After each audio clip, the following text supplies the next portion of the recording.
Greetings, thank you so much for tuning in and welcome to earGROUND New Voices Amplified. My name is Plot Marco and I'm your host.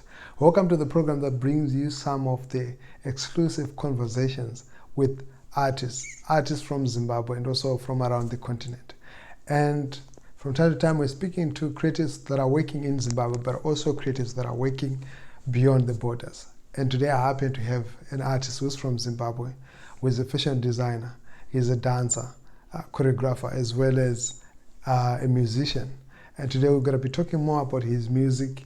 He's got some music projects that are coming soon, and also his clothing label Q. Welcome to earGROUND Q. What's up, bro? How you doing? It's a pleasure of me being here today. Like, it's such an honor to be on earGROUND because not so many people get this opportunity to be here. So yeah, man, I'm so pleased to be here. Maybe for those that are watching for the first time, they would want to know who's Q. Yeah, okay. Basically, Q is a creative artist who does music, fashion, and dance. So it's more about building the brand Q as a whole, not just fashion-wise, not just music-wise, not just as dance, but as a whole brand, as a whole hip-hop brand. You know, because hip-hop has a lot of elements which build it together, like skating and all other things. Those things I don't do, but those are like other things that I would love to tap into. But Q is just a musician, fashion designer, and a dancer. Wow. Yeah. Let's talk about that a bit. What started? What came first? Is it the dance? Is it the fashion? Is it the music? That's an interesting question because you know, what came first is like the dance. I started dancing since I was like 5, 6, since I was like at a very tender age, very young. That's when I started dancing, you know. But by that time, I didn't know that there's so much in me. I didn't even realize that I'm capable of doing a lot of things. But I would say dance kept it all together for me because I think when I was about 10, 11, I was so into fashion, bro. Like, I was going nuts. Looking cool and stuff. Yeah. It was fashion and like I loved music. Then when I was in high school, I would always be like hitting the dance. I'm like always on dance, and like looking to everybody wanted to be a rapper, you know. And I would always look at the boys. I'm like, damn, they look cool. They looked cool because all of my homies were who always want to be rapping and stuff like that. But I would always say like, everybody wants to be a rapper. Me, I've got this dance thing with me. I'm cool with that. But at that time, I didn't know what I can do musically and fashion-wise. But all I knew is that I was now cutting, you know, school tracksuits. When I want to go perform, like during school concerts and stuff like that, I would like start like, you know, like designing my own outfits, something like that, cutting the school tracksuits, writing stuff on the school uniform. So, and I didn't know that by that time. There's this style resonating in me, like this fashion resonating in me, but it was all kept together by dance up until like and then I started like going to Jibiliga to just tap into the culture to see how the OGs were doing in the game, you know. And then I think when I had this when I went to Haifa, was it my first time to Haifa that was like an eye opener for me. That's when I discovered. Quite interesting because I also shared the same. Like for me, Haifa was I already like get an interest towards arts, music and stuff, but Haifa was in 1999. I don't know where you were in 1999. That was sort of like born. I'm joking. I was like a year old. Wow, in 99 when you were a year, I was already doing my Form 4, and I think Haifa was sort of an eye opener. And fast forward now, you've now gone full time also into music. You've been producing music. Tell us about the project that you've done so far. So far when I before I came here, I worked with Uleni. Uleni Okandlovu. Yeah, Uleni Okandlovu. Uleni, we worked on a sound, on a like a cultural sound for like to show the whole culture as a whole for a fashion exhibition. Yeah. We wanted to do a fashion performative show. Okay. So we wanted to create a sound with like an experimental sound with different variations of changing of beats. Okay. Of like the sound was like, so that was like one of like my craziest sound which I started making, and it was so cool though. Then after that, but it's not something that you can actually like chill on and like because it's like so cultural, like on a cultural level. Then from that, but it gave birth to a lot of new ideas, music wise, like hip hop wise. And then from that, I got here to Germany. I worked with a jazz producer. Yes. Then we worked on a sound. And how was it like working with a jazz producer? You coming from the hip hop background. Is it easy to like sort of create chemistry? You know, the first spark was like, show me what you got. Okay. Was like, we chilling and he's chilling. We talking. The guy is like, show. I'm like, I want to see what you got. You also want to see what I can do. So we're in the studio. He starts playing his jazz chords, his piano, sax, and we did a jam called Chido. Okay. Oh, that's where Chido started. But that jam, I didn't put it out. It was like an experimental project. Okay. But the sound was so dope though. After that, that's when I'm like, okay, made up my mind. I'm like, okay, this is what I want. I love this jazz sound with a bit of hip hop flavor. Then I hooked up with this other producer called Kaius. Is like a hip hop producer, and then we came up with this track called Nodo. Quite interesting there on the names Nodo, Chido. Okay. I cause like I'm trying to keep it like original, like authentic, and very connected to Zimbabwe, to the culture. Yeah. And just to have that authenticity in it, and but it's a sound which even people here can listen to and people back home can listen to, because it's like pizza with a lot of ingredients in it, like I like that. like Yes. stuff like that. Then we did a track called Nodo, like that's like a hip hop Afro pop, but produced by like a Western producer, like the guy, you know. But it's not yet out. We're still working on the visuals, so it's coming soon. That one is coming soon. It's dope. And let's talk about those visuals. Okay, you have done, so it's what, two songs? Two songs, and then the other one is like the Code-Hearted. Code-Hearted is like the new project which I just dropped. I think let's just save that one. Then we get there. We get there. We're gonna get to the Code-Heart part. Code-Heart part. That's like we got more to speak about Code-Heart. And I hope I'm not catching a cold, but stay tuned. I have to get a glass of water and try to clear my thought. So stay tuned to earGROUND. Keep your ears grounded.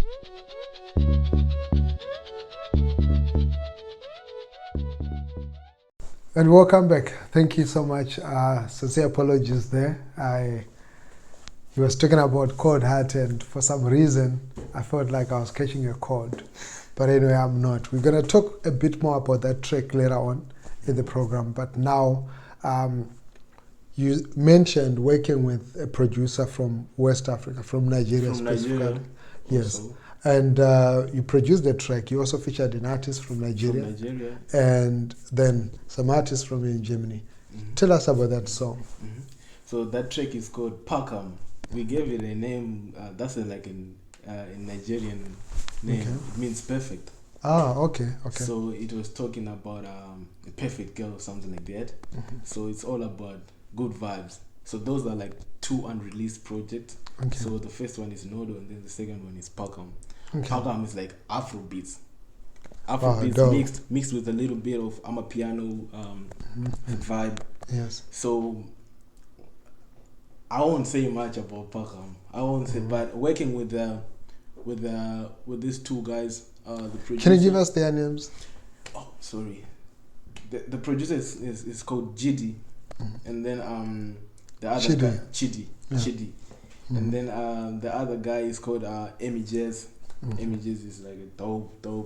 He's a dope artist. dope I've artist. sampled a couple of songs from Images. He's really on that deep, dope kind of tip and vibe. And Images features on Nodo also. Yeah. Images features on Nodo Wow. also. So it's like me, our sound is more like we got our hip hop is more like how can I say it? Like it is like it doesn't have like that vibe from Niger. Our vibe is different. It's totally different. So those contrasting vibes makes the track like kinda like jiggy and like super chilled. So it was an experience to see them how they do those they call it loco like crazy stuff. So we're gonna sample some local kind of vibe, crazy vibe from Nigeria. I don't know what language it is, Yoruba or Igbo, but maybe it's Pidgin English. Bro, just being with them in the studio, and then they don't force things. It just flows. It flows, Then you start feeling like, yeah, man, I'm catching the vibe. So it gave me like this kind of experience of like creating music. You just need to like to just feel the emotion or the feeling and just like let it ride. How they create melodies and like having like maybe like 4 different types of melodies in one track, man. Wow. Those are kind of things which spice up the track, something like that. Great. And you have had a couple of chances to perform, apart from the project that you're working on, Ngomane Osho, the Culture Exchange.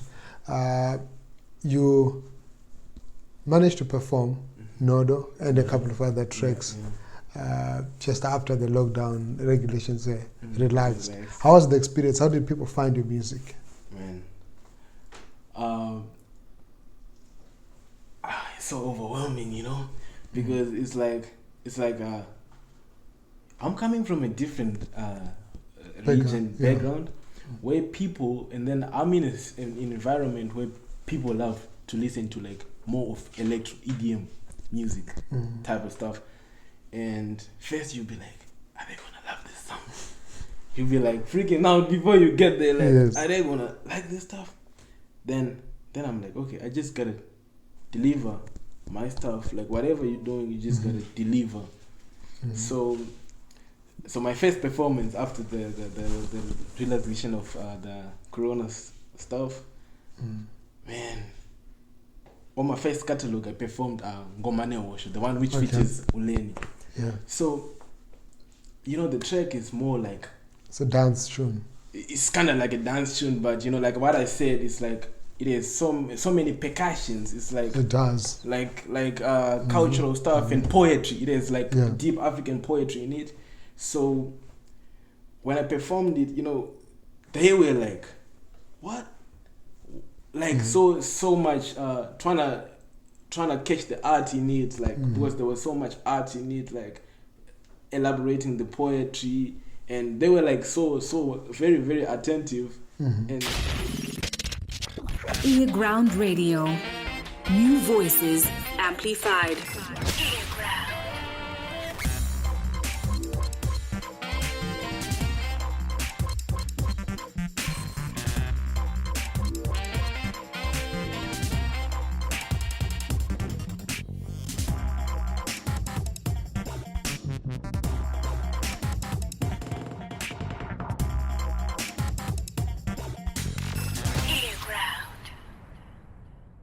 Yes. So you're talking about Uleni and the poetry in the music and how it fascinated your colleagues and the people here in Germany. Let's okay. So you're talking about the poetry and the music from Uleni and how it created a lot of fascination. Tell us about that reaction. Bro, that was like I just kept my stage presence more actively and live. But when the poetry started, like the whole Ngomane Osho vibe, they were just seated like this, like You know, because it was local moments. it was local moments because Uleni, because I just let Uleni's part to just flow, and then I was just like dancing to the poetry, and because Uleni was just going like the Ndebele, like I mean, I'm not a Ndebele speaker, but he was just going nuts, going crazy. You should check out Ngomane Osho. You should check out Ngomane Osho. He was just going this deep cultural Ndebele poetry. So it was kind of like fascinating, like the way he's rhyming. They don't understand anything, but still they were caught up to the rhyme. The way he's rhyming, then they were like, "Whoa, this guy's deep." You know, something like that. And then, but after that, then they came the Nodo track, which they could relate to because it's more hip hop wise, Western wise, with a little bit of this kind of jazz vibe, super chilled. So they were like dancing on the track, like going, like vibing. Now they were like, there was like this interaction between me and them, like vibing. That's when I'm like, okay, now I got it. Like now they're actually vibing to this stuff because they could relate to it, you know, something and like that. Talking about relating to the music, do you think that there's a place for Zimbabwean music, apart from like traditional music, but you're making sort of contemporary music, and you've managed to interact with the outside world, with the European artists as well as the European audience. What would you say about Zimbabwean music, or how do they relate to it? Okay, the first thing I would say, guys, we are lucky that we are like fluent English speakers. That gives us a step ahead. Really? You know, something like that. Because the way we articulate our music, the way we do, we got a place. Like our music got a place here, for real. It got a place here, but you gotta discover what they like first before you give them. You gotta discover, like you gotta study, like, okay, what type of things do they like to hear? When you discover that, don't just like go with that kind of vibe. Now bring in the Zimbabwean culture vibe in it. Because then start putting it. Because right now I'm just doing this contemporary stuff, like, but with some spice of like some Shona words in it, like some deep Shona words in it. So when you add those kind of things, but sometimes they can understand what you're saying, right? Yes. And then they hear the part where they don't hear anything, but that part they can is make a connection. You know, something like that.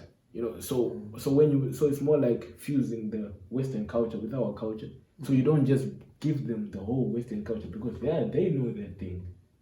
So you do the Western culture, then fuse your roots in it. Roots. Always keep yourself rooted. Always keep yourself rooted. If you lose that, you lose in everything.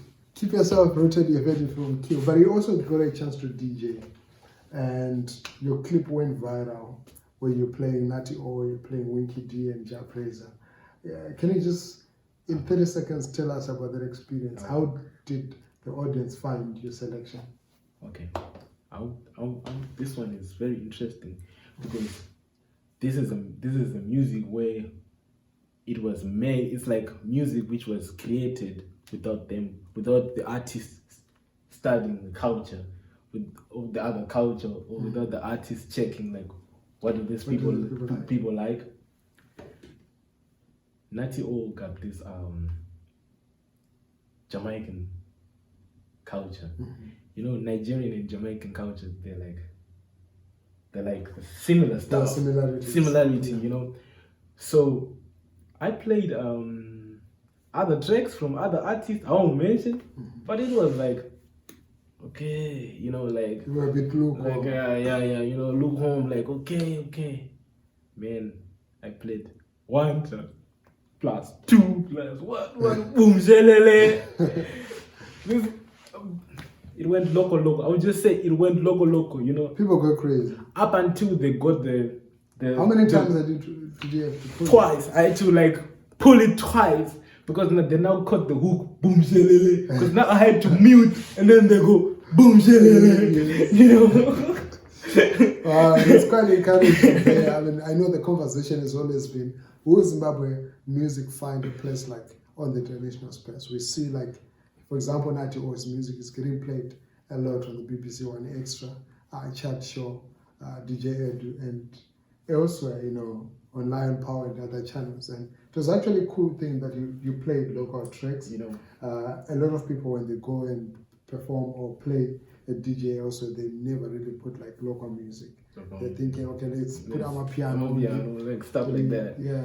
Because I wanted to see how the people were going to react to our culture, not trying to snip in the South African culture only, but our culture like Zimbabweans, because we got the chance to do the same way the South Africans they are doing, because like Natty O's sound is still Zimbabwean. He got the roots. Because he's like Pandok Bata tune, what, that's Zimbabwean stuff, But this Jamaican vibe in it, because these people, they know this Jamaican vibe, they can relate to the Jamaican culture, But then he brings in the Zimbabwean roots in the track. Wow. So it's a pizza with a lot of spice, like I'm always saying, like it's pepperoni cheese and like a lot of stuff, and like you can snap on it, Quite interesting. Anyway, we're gonna talk a bit about the new project that you're working on. Yeah. You've got a couple of videos and a new song that's coming through. Tell us about that. You showed like videos. The track coders. Yeah. Okay. Code Heart, and then we get to the visuals. Then we get to the visuals. Okay. First, like I just dropped the track called Code Hearts. So Code Hearts is, you guys should check out, like subscribe to my YouTube channel Q official ZW, or just go on my Instagram at QZWQUE.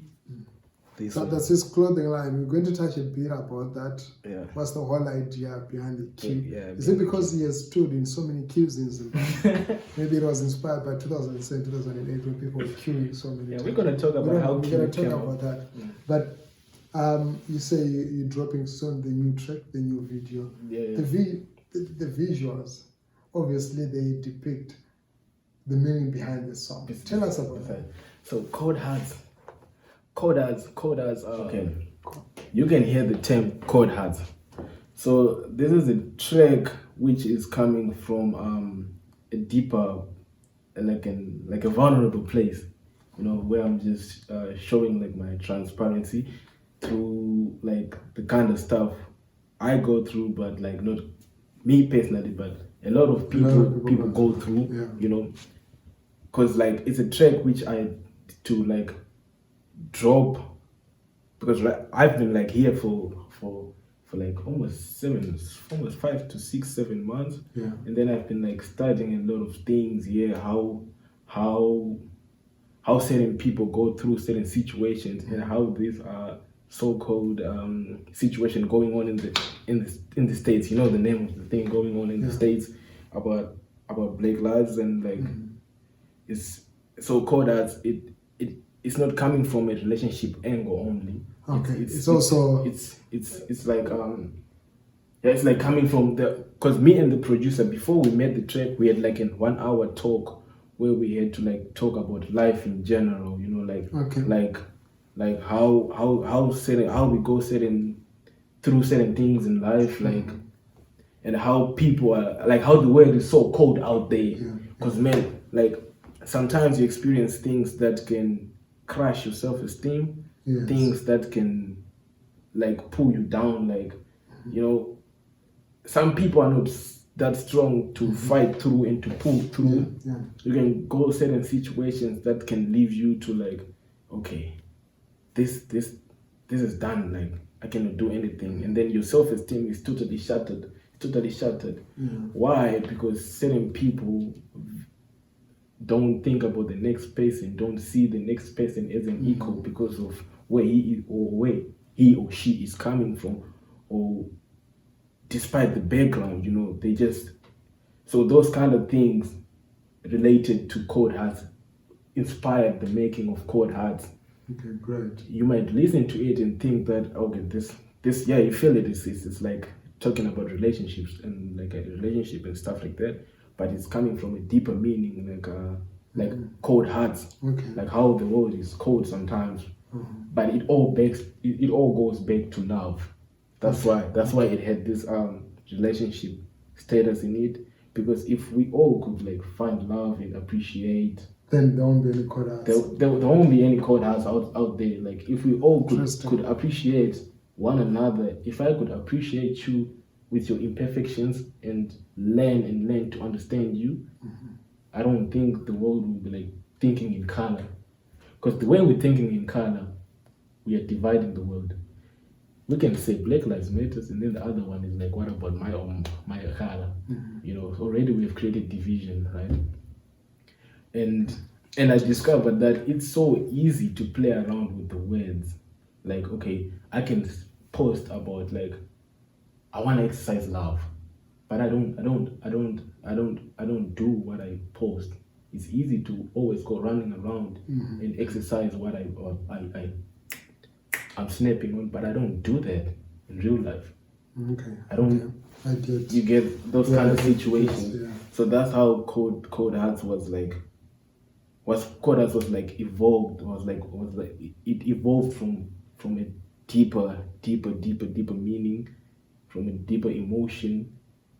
Me and the producer, we had like 1 hour like talking about life in general. And let's talk about the visuals. You worked on some videos. When are we expecting these videos to drop? And what are we expecting from those videos? From the videos?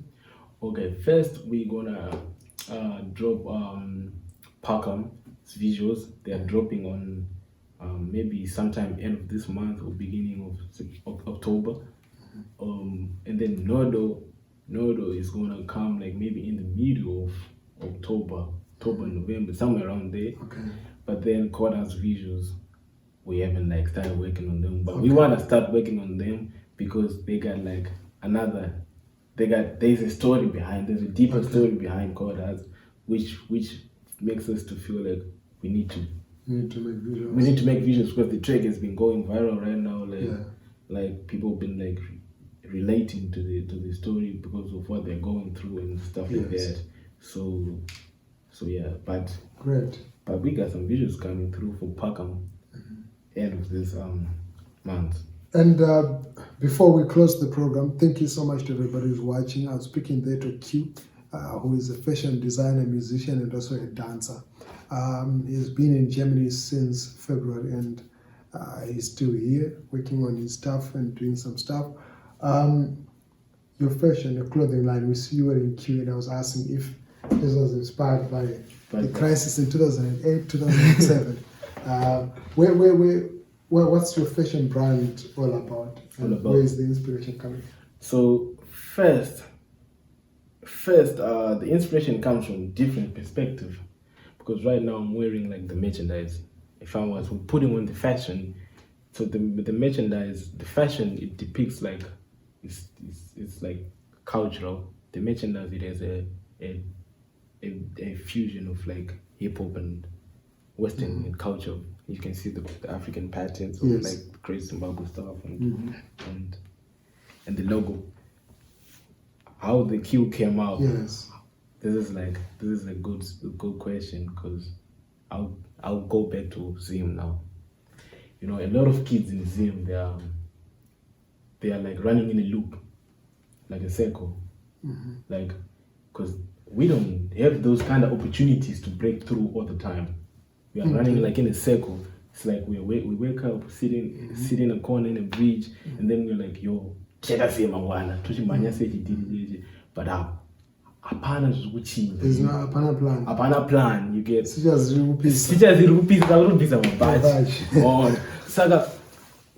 this is how I came up with the Q, because it's a circle, right? The Q is a circle, but it is a cut in it.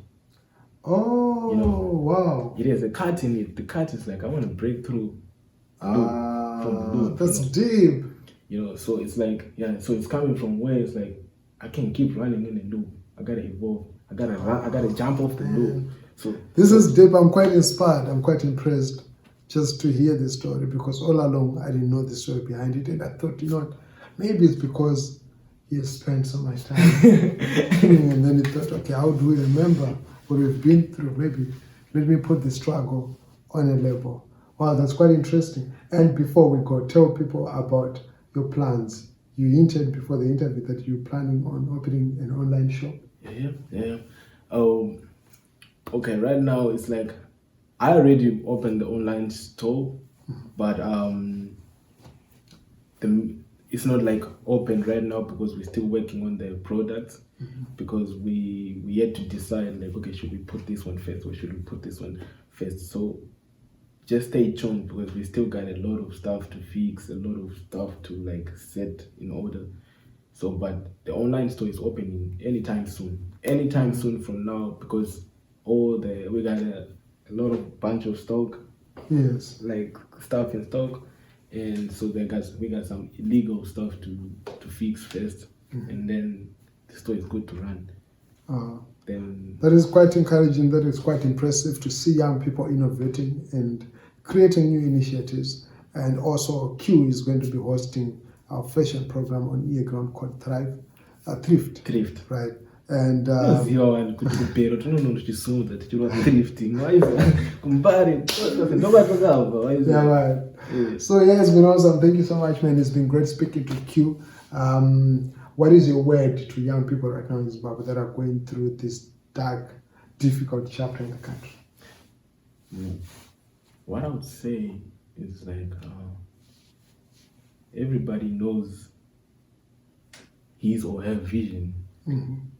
No matter what circumstances or what kind of deeper situations you're going through, you know what you want for yourself. Keep that vision. Keep that vision in mind. You know where you want to be, and there are a lot of people telling you that this is impossible. This is impossible. This is impossible because of our background, because of what's happening. You know what's happening, but sometimes you gotta let those people. You gotta let go. You gotta let go for you to. If it means you gotta ride alone, you gotta ride alone. Because what's in your mind, it is possible, it can happen. If you only believe and keep persisting on it, you'll get there. Just be patient. Be patient and always keep believing, and whatever is in your mind, you can make it possible. My name is Plot Marco, and it's been awesome, super awesome. Great to have you guys joining us on earGROUND. I'm a bit exhausted, but I hope I'll be able to get a bit of energy today. And next week, I'll be speaking to a couple of creatives. I'll be speaking to the guys from calligraphy. And this is why I was talking about energy. You know, one of the half of calligraphy are the guys that are doing a lot of graffiti around Zimbabwe and super amazing art.